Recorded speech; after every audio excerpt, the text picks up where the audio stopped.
Buonasera a tutti, con questa mia presentazione riprendiamo le conferenze di psicoanalisi organizzate da me, da Celestina Pezzola, con il patrocinio del Centro Veneto di Psicoanalisi presso l'Ateneo Veneto. Questa sera introduco un ciclo, erano state pensate come una tavola rotonda e le proponiamo invece in due diverse serate come due conferenze distinte, una serie di interventi di alcune colleghe che poi vi verranno presentate e di cui dico adesso i nomi di seguito: Ilaria Binotto, Marta Boni, Paola Lascala e Anna Tortorella, che a titolo diverso si sono occupate e si occupano di servizi di ascolto e di terapia anche per giovani adulti e adolescenti. Abbiamo dato un titolo a queste conferenze proprio in questi termini: spazi di ascolto, fermo immagine su giovani adulti e adolescenti. Prima di tutto, così io ci terrei a sottolineare il fatto che ci fa particolarmente piacere che l'Ateneo ospiti e dia voce a delle esperienze che esistono nel nostro territorio, nella città di Venezia, nel suo territorio e nella città di Padova, volte proprio alla creazione, all'aver pensato, ideato e messo in opera dei servizi, chiamiamoli così, di ascolto, in cui giovani, adulti, studenti universitari prevalentemente e adolescenti possono accedere, e sono servizi gratuiti, per incontrare degli psicoterapeuti, in questo caso psicoterapeuti e psicoanalisti, ai quali rivolgersi in caso di difficoltà di qualsiasi natura. Io credo che poi uno spazio di riflessione su un'esperienza clinica così estesa e così approfondita abbia un valore non solo nell'ambito clinico, ma che permetta di estendere e di approfondire la nostra conoscenza sul mondo dei giovani e degli adolescenti, in un momento, tra l'altro, e vorrei sottolinearlo, insomma, questo aspetto, in cui il tema dell'investire nelle nuove generazioni, si sta parlando di tutti questi fondi europei che verranno stanziati, del patto tra le generazioni, credo che possa, la prospettiva dell'esperienza clinica, psicoanalitica, psicoterapeutica, offrire anche un ampio margine di riflessione a chi non opera in ambito clinico, ma ad esempio interviene in ambito sociale anche rispetto a delle scelte politiche, perché offrire prospettive di lavoro e di vita alle giovani generazioni, valutare dove queste prospettive si inceppano, dove si esprime il disagio, sono modi di affrontare la realtà diversi ma sinergici, e mi fa piacere, ecco, sottolineare questo e magari anche pensare che proprio qui all'Ateneo Veneto si potrebbe continuare in un'ulteriore occasione, magari in presenza, visto che adesso lavoriamo e ci rivolgiamo a voi che siete lontani e non siete, come dire, il pubblico con il quale siamo abituati ad interagire, che possa essere possibile in futuro riprendere questi discorsi e queste riflessioni anche con persone che operano nei nostri territori e che si occupano di scelte importanti proprio rispetto al destino, al futuro delle nuove generazioni. Io ringrazio le mie colleghe che adesso parleranno e do la parola a Celestina Pezzola che le introdurrà, e ringrazio l'Ateneo Veneto di questa opportunità. Bene. Allora adesso diamo la parola alla dottoressa Paola Lascala, che è psicologa, psicoterapeuta e psicanalista della Società Italiana di Psicoanalisi ed è referente attualmente del servizio di consultazione psicanalitica del Centro Veneto di Psicanalisi Giorgio Sacerdoti. Paola La Scala ha lavorato in precedenza anche al servizio di consultazione psichiatrica per studenti universitari nella facoltà di medicina, convenzionata con l'ESU di Padova.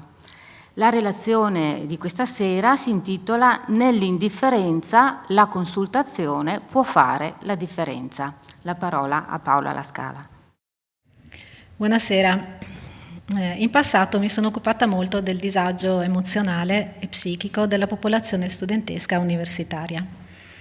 Disagio che ha una sua specificità e trova spazio in quella sofferenza caratteristica dell'età tardo-adolescenziale e del ruolo che lo studente ricopre all'interno della società e della famiglia. Purtroppo spesso questa sofferenza rimane sommersa e il più delle volte viene espressa attraverso canali quali il blocco nello studio, la chiusura in casa, il riparo dietro al mondo virtuale e un atteggiamento di indifferenza emotiva e isolamento affettivo che spesso accompagnano una indifferenziazione identitaria. Nel 1912 Freud stabilisce l'esistenza di un conflitto. Egli dice, un conflitto dato a priori, tra l'aspirazione a rimanere così come si è e quella a modificarsi secondo nuovi intenti e nuove esigenze della realtà. Egli aggiunge che se non postulassimo l'esistenza di un'aspirazione a superare le fissazioni infantili, l'esito sarebbe quello di un infantilismo permanente. Verso la fine degli anni 70 si è cominciato a parlare di cultura del narcisismo, facendola derivare dal crollo della famiglia come sistema di guida morale, dall'illusione che si possano risolvere i conflitti tramite compromessi ambigui e dall'accentuazione della gratificazione istintuale. Con un io invaso dalle pressioni sociali è diventato sempre più difficile crescere e acquisire la maturità. Tutto ciò porta al mancato sviluppo normale del superio. In un mondo dominato dalle immagini, il progresso individuale può derivare soltanto da immagini proiettate e impressioni erronee prodotte da un io insicuro.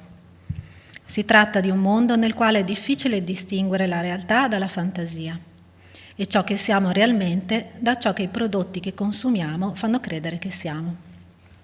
I giovani si trovano a vivere una fase del ciclo di vita dominata dal dubbio, dalle domande senza risposta e da un senso di irrequietezza.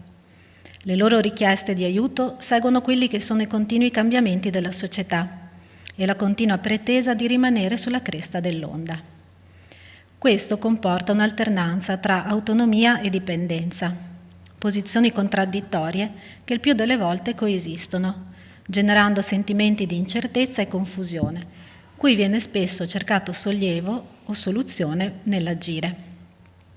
Di fronte a questo attacco all'identità, il giovane si trova spesso disarmato e l'idea di intraprendere un percorso psicoterapeutico a lungo termine accresce in lui il timore di trovarsi nella condizione di rivivere le angosce intrusive e immobilizzanti già presenti nel rapporto con le figure adulte e con i ruoli autoritari.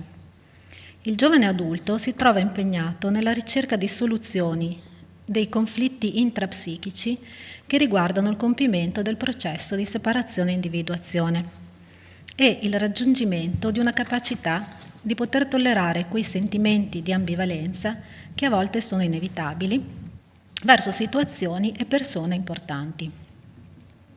Sembra che i periodi critici principali che portano gli studenti al servizio di consultazione siano identificabili secondo tre fasi, corrispondenti all'inizio dell'università, alla conclusione degli studi e alla permanenza nell'iter oltre i termini previsti, quello che chiamiamo status di fuori corso. Queste categorie sono riferibili a diverse situazioni di disagio, con una maggiore difficoltà di orientamento, adattamento e socializzazione per i più giovani. In secondo luogo, per i ragazzi che finiscono, possono provare il timore di essere riassorbiti in uno stato di dipendenza da cui credevano di essersi liberati, o di fare ritorno in un luogo che non può più essere lo stesso. Si riscontra poi una grande difficoltà di fronte al distacco, alla conclusione, alla separazione, per chi non riesce a terminare l'università. Ci sono anche gli studenti pendolari che possono vivere la loro condizione come un restare sospesi tra dipendenza e autonomia, nella fase di riavvicinamento, nell'ambivalenza eccessiva verso l'oggetto, tra una fase distruttiva e una riparativa.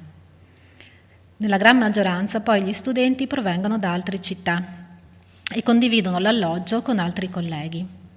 Lo studente fuori sede si trova spesso per la prima volta a vivere lontano dal nucleo familiare di origine, da cui comunque dipende, in contrasto alle forti spinte emancipative.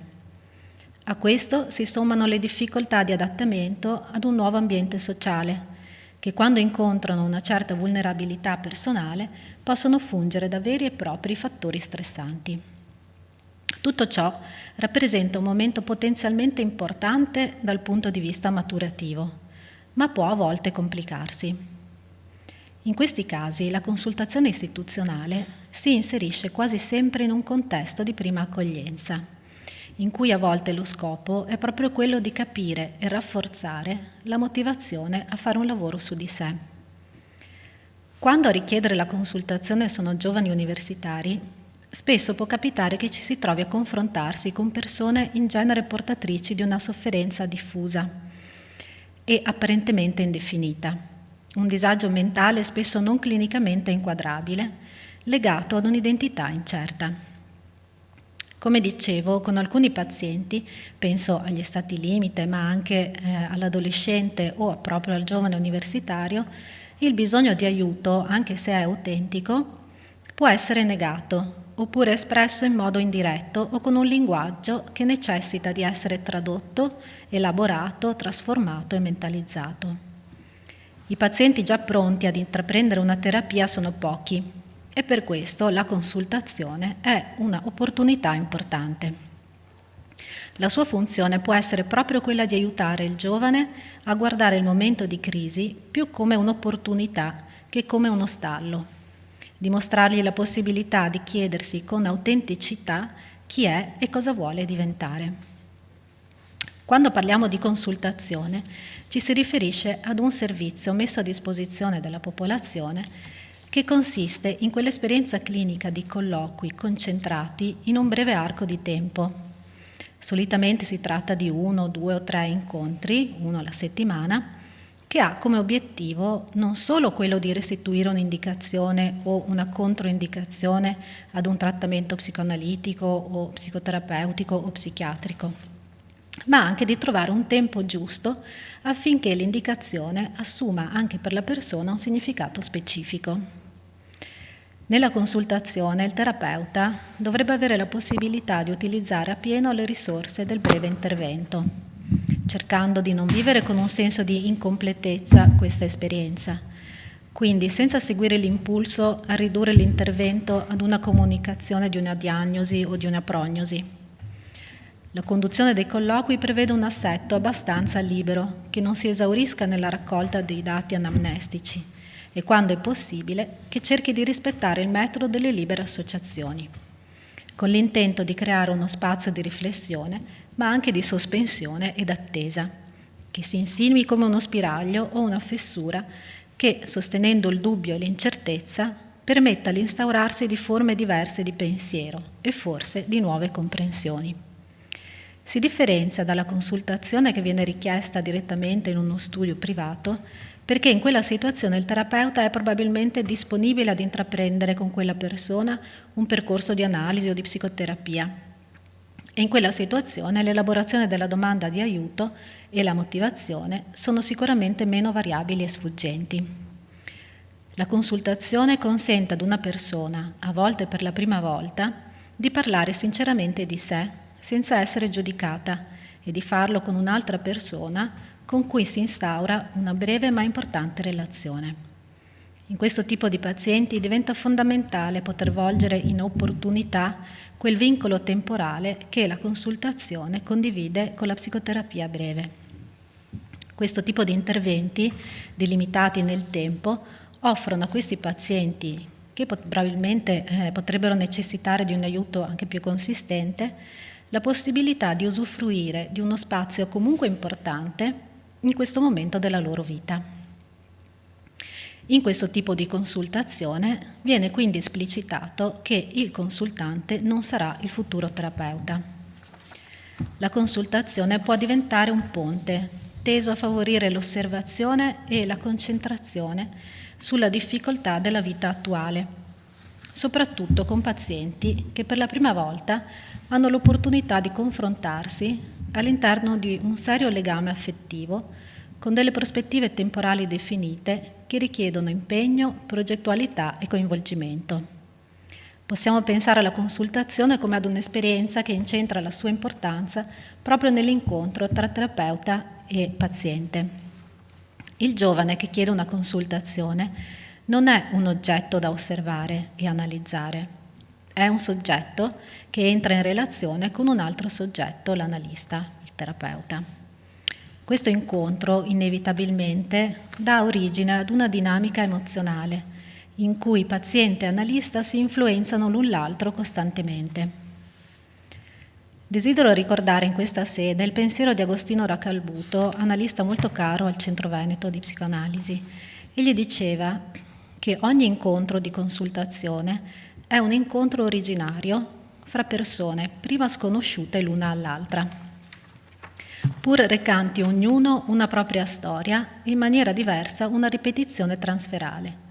In questo senso, egli pensava alla situazione della consultazione più ispirata al concetto di reperimento di una novità e quindi alla logica del trovato creato di Winnicott. La consultazione va pensata come un ponte, allora, dove il terapeuta è colui che aiuta il paziente ad attraversarlo, che funge, seguendo la metafora di Racalbuto, da traghettatore. Egli dice, sempre Racalbuto, la consultazione dovrebbe servire un po' per recuperare una pur minima intimità col sé, di fronte all'impossibile sconfinamento e al senso di spaesamento con cui il paziente può arrivare alla consultazione. Una intimità che è perciò simultaneamente riconoscimento dell'altro per riuscire a osare di essere se stessi. Per concludere, dico che lo scopo allora della consultazione è proprio quello di capire e rafforzare la motivazione del giovane, nello specifico universitario, e di creare nel breve tempo di pochi colloqui un buon incontro che possa fare la differenza e che gli permetta di traghettare serenamente verso un nuovo incontro, terapeutico o anche non, che possa durare più a lungo nel tempo. Grazie Paola per queste tue riflessioni che ci permettono di riflettere ancora una volta sul tema dell'adolescenza. Grazie anche per aver utilizzato questa bella immagine del ponte, visto che siamo a Venezia, di ponti ne abbiamo tanti, e colgo l'occasione per collegarmi alla dottoressa Anna Tortorella, che lavora da anni al centro di consultazione Cuori, di orientamento di consultazione Cuori, di cui ne è anche la responsabile. La dottoressa Anna Tortorella ci parlerà di una relazione dal titolo Mondo adulto, rappresentazioni dei giovani tra fuga e prese di distanza. La parola alla dottoressa Tortorella. Buonasera. Allora, vorrei parlare appunto di rappresentazioni, quindi di immagini interne, dal punto di vista interno del giovane adulto in consulenza. Allora, il nostro servizio, appunto questo Cuori, come è organizzato? È organizzato rispetto a un'idea centrale, cioè poter offrire in consulenza quello che in quel momento lì, in quel momento della vita, della fase di vita, è più utile per lo studente, la nostra persona che incontriamo, lo studente universitario. L'area di lavoro quindi comprende sia la consulenza psicologica, ma anche gli interventi sul metodo di studio, anche l'orientamento. E come consulenza in particolare noi possiamo, come dire, spaziare dalla consulenza breve sui 3 incontri alla psicoterapia breve focale a 10. Allora, la pratica di una consulenza clinica in un contesto di studi universitari non può prescindere da una visione appunto di insieme, di contesto, diritto allo studio, quindi offrire strumenti per il benessere e il contrasto all'abbandono degli studi. Non per nulla questo servizio è offerto all'interno appunto dell'azienda per il diritto allo studio, l'ESO di Venezia. I nostri studenti, si diceva, sono in maggior numero fuori sede, scelgono Venezia, molti sono matricole o studenti al secondo anno, sono giovani, si diceva, l'età media è tra i 22 e i 23 anni. Allora, a mio modo di vedere, in queste consulenze noi abbiamo anche, come dire, un punto di osservazione. Teniamo presente che per anno noi incontriamo circa sulle 300 persone. Quest'anno, come ognuno di noi che fondava la propria attività sull'incontro di persona, sull'incontro relazionale di persona, ci siamo trovati nella necessità di garantire comunque un ascolto, una presenza, e quindi di spostare online, in videochiamata o a volte anche in telefonata la nostra attività. Parlo di questo Covid perché in realtà questo evento va a incidere su questa età, che è in età informazione, dove l'identità è in divenire. No? Quindi nel momento in cui la persona arriva, noi abbiamo un motivo contingente che porta a chiedere la consulenza, abbiamo un motivo, un nodo nel passato, e abbiamo inoltre la coloritura più recente in epoca di coronavirus, che si innesta appunto sulle individuali modalità di essere al mondo e di rappresentazioni di sé nel mondo. A essere coinvolto è infatti il sé progettuale, la temporalità scandita in conseguimenti e risultati. Cosa notiamo? Abbiamo notato che a volte emergono dinamiche di temporalità non vissuta, ad esempio come un senso di sospensione dagli obblighi. Dall'altra parte, all'opposto, come un eccesso di caricamento sul dover fare, dover essere ora, dover raggiungere. Se in generale i problemi portati in consulenza riguardano appunto l'identità, la visione di sé, l'autostima, forme d'ansia, oppure l'aspetto, diciamo, dei rapporti affettivi, relazionali con i pari, con la famiglia, il rapporto col sapere, con l'apprendimento, con l'università. In questo periodo, in quest'anno, dallo scorso febbraio, sono aumentate le problematiche di adattamento alla crisi, reazioni maggiori d'ansia, e sono anche cresciute le preoccupazioni legate al contesto familiare. Allora, qual è il nostro compito in un tipo di consulenza di questo tipo? Allora, noi con i giovani adulti, tardo adolescenti, comunque ci troviamo a che fare con movimenti interni di sviluppo e abbiamo il dovere in consulenza quindi di pensare in termini di futuro, di sviluppo in progressione. Intervenire e lavorare con la persona in crisi significa vincere quel senso di impotenza, vincere, contrastare il timore dello scacco evolutivo, dell'arresto del senso del divenire. E ecco, oggi di cosa vorrei parlare? Abitualmente vi è sempre l'esplorazione dei pattern, dei modelli familiari, universitari, ambientali. No?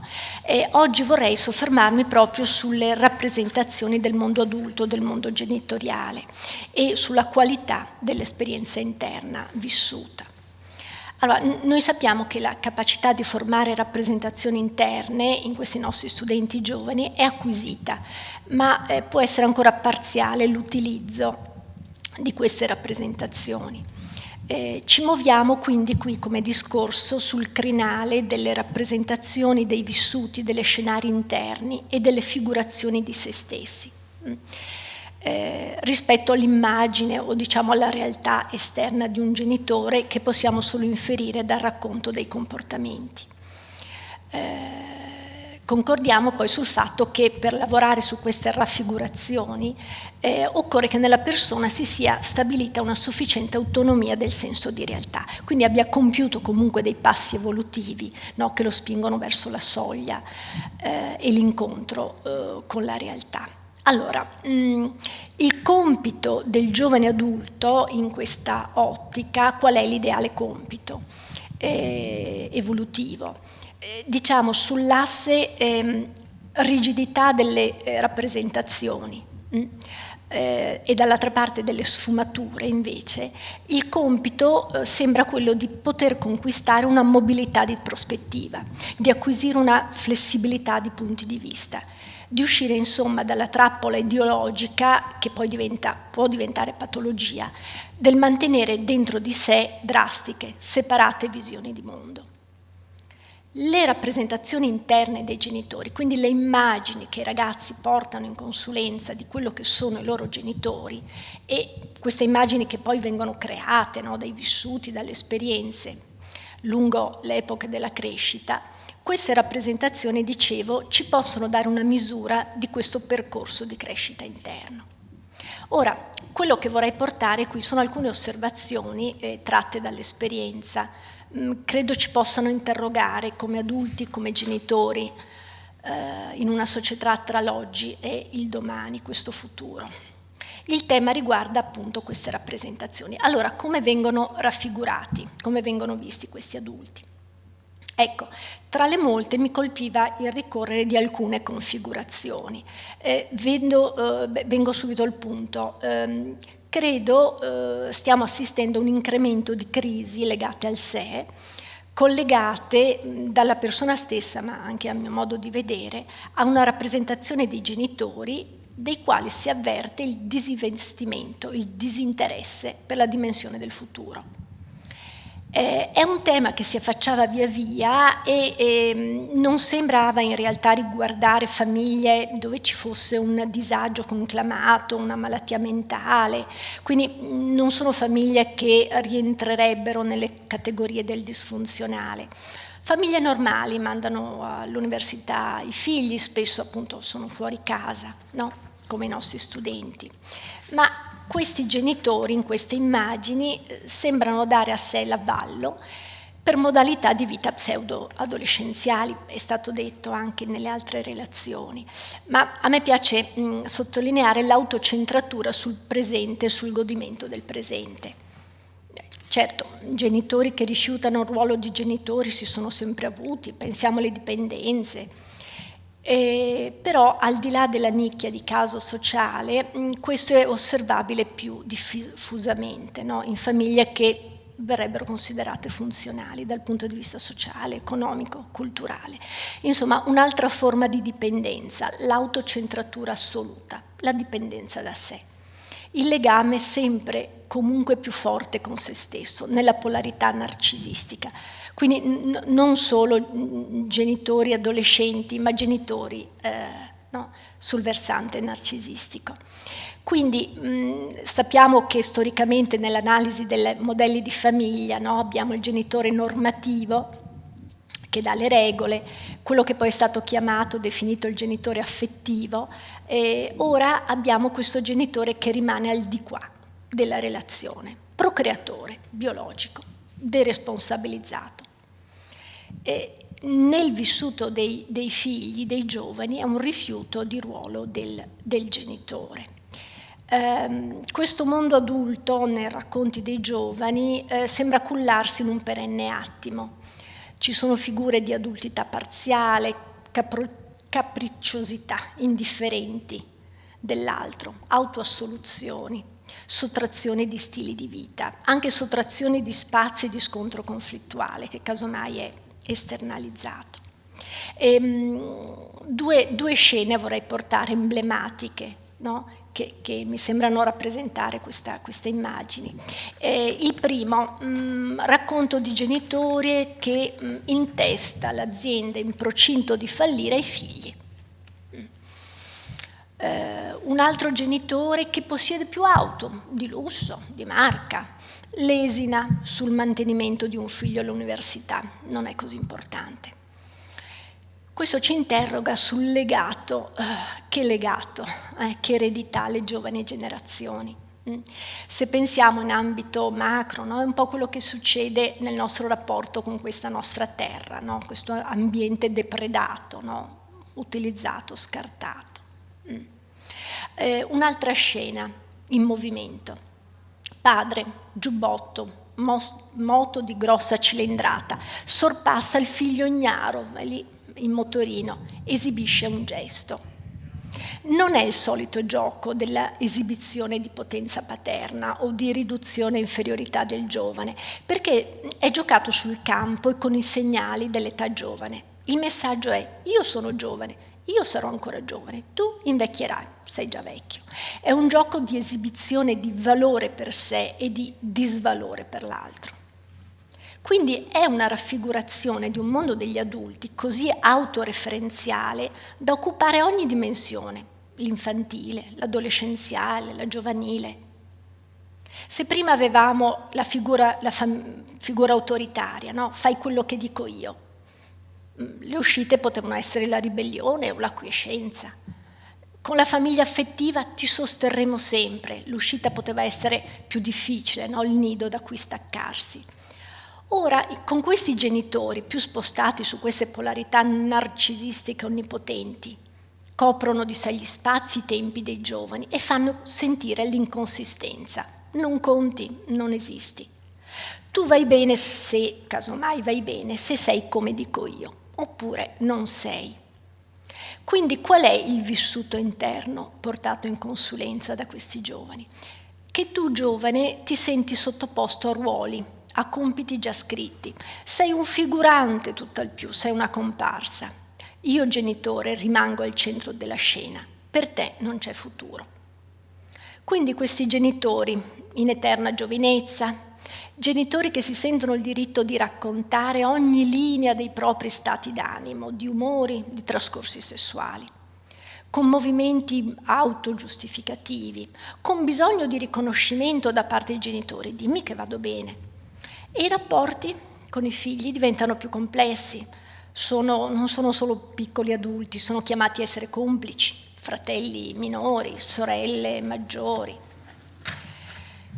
I giovani dall'altra parte che mostrano questo disagio, gli attacchi di panico, quanto frequenti, l'ansia generalizzata, i tagli. Allo stesso tempo sono bravi ragazzi. Aumentano queste figurazioni interne di delusione verso di sé, aumentano le condotte di ritiro, l'altra facciata della fuga. Qui il colore dell'esperienza interna ruota attorno all'immagine del dover riuscire, dover essere all'altezza, come un discorso interno: tu non vali, tu devi valere, tu devi riuscire, tu devi avere successo.